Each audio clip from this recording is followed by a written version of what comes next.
Сәлем достар, бүгін 127 сабақты өтетін боламыз. Каналымызға міндетті түрде подписаться батырмасын басып, жазылып алыңыздар. Сіздер үшін пайдалы басқа да сабақтар шығып отырады. 36-шы жаттығу сөз жұмбақты шеш.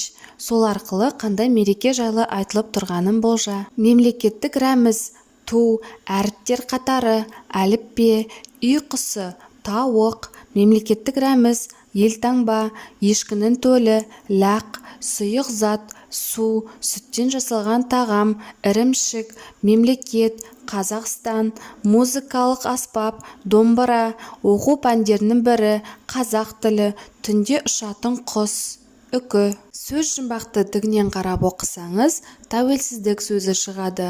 Яғни, бұл мереке тәуелсіздік күні туралы айтылған. Тәуелсіздік күні қай күні тойланады? Тәуелсіздік күні 16 желтоқсанда тойланады. Биыл еліміздің тәуелсіздік алғанына неше жыл болды?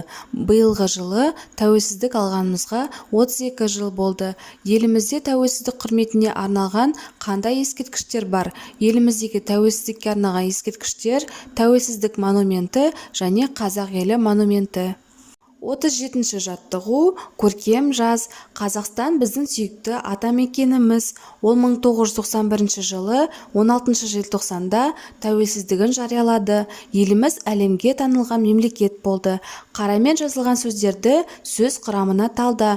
Түбір мен қосымшаны тиісті белгімен белгіле. Қазақстан, қазақ түбір, стан жұрнақ, біздің, біз, түбір, дің, жалғау, сүйікті, сүй, түбір, ік, жұрнақ, ті, жалғау, атамекеніміз, ата, түбір, мекен, түбір, іміз, жалғау, тәуелсіздігін, тәуел, түбір, сіз, жұрнақ, ді, жұрнақ, гін, жалғау. 38-ші жаттығу тірек сөздерді пайдаланып, туған елім мақтанышым тақырыбында әңгіме құрап жаз.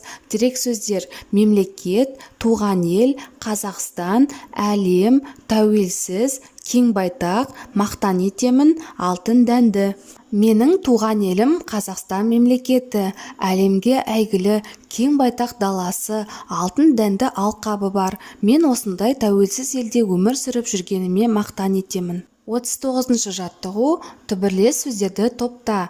Өнер, өнерпаз, өнерлі, су, суат, сусын, ой, ойын, ойлан, ойла, ойыншы, дала, дархан. Осымен біздің сабағымыз аяқталды. Каналымыз пайдалы болған болса, лайк басып тіркеліп қойыңыздар. Жаңа видеолар сізге бірінші болып көрінеді.